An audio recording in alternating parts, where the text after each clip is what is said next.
There's a particular kind of insanity running rampant in the world that compels most women to stuff down or hide away certain parts of ourselves in order to feel lovable, attractive, or taken seriously.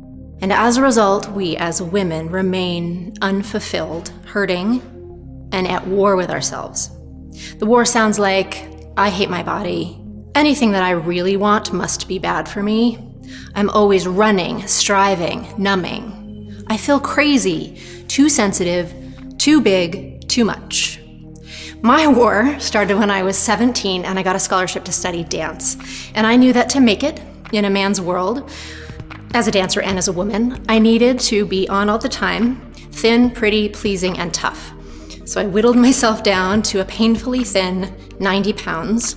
I dated 3 guys at once to prove I was desirable, but also avoid commitment because I knew when they saw inside the real me, they would leave.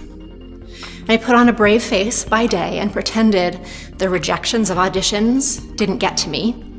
But by night, I crumbled and took my anxiety and my overwhelm to my friends, Netflix, Ben, and Jerry.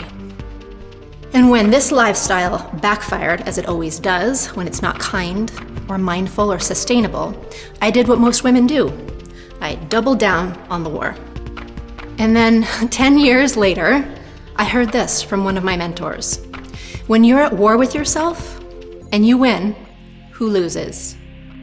And then I realized that the war I was hell-bent on winning was never gonna get me where or who I wanted to be. Sound familiar? Now for the good news. There is a path to the woman you're aching to become. It's unruly, it's messy, it's a wee bit naughty, and it asks you to trust and eventually love the very parts of yourself you previously warred against.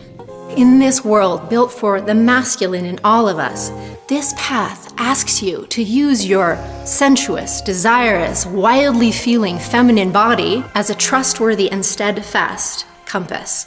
2, find your inner truth under a tangle of shoulds and ought tos. Quit betraying yourself and other women. Discover that your dark is not a mistake. Learn to use intuition instead of willpower, and get comfortable and confident in your own skin.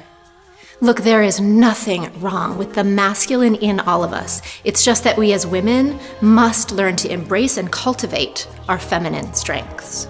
It is as though we've been in a dark room groping around trying to find the light switch, but actually, we've forgotten that we've been holding the source of light the entire time. When a woman dismantles the war with herself and other women, she turns her own inner flame back on. And as a result, her spine straightens. She comes home to herself. She feels empowered, and what she contributes to the world has profound impact. And that is why I wrote Feminine Genius for you and for women everywhere. In this world that will tell you 1,000 times a day all the ways you are wrong, crazy, deficient, Feminine Genius will remind you that you are just right.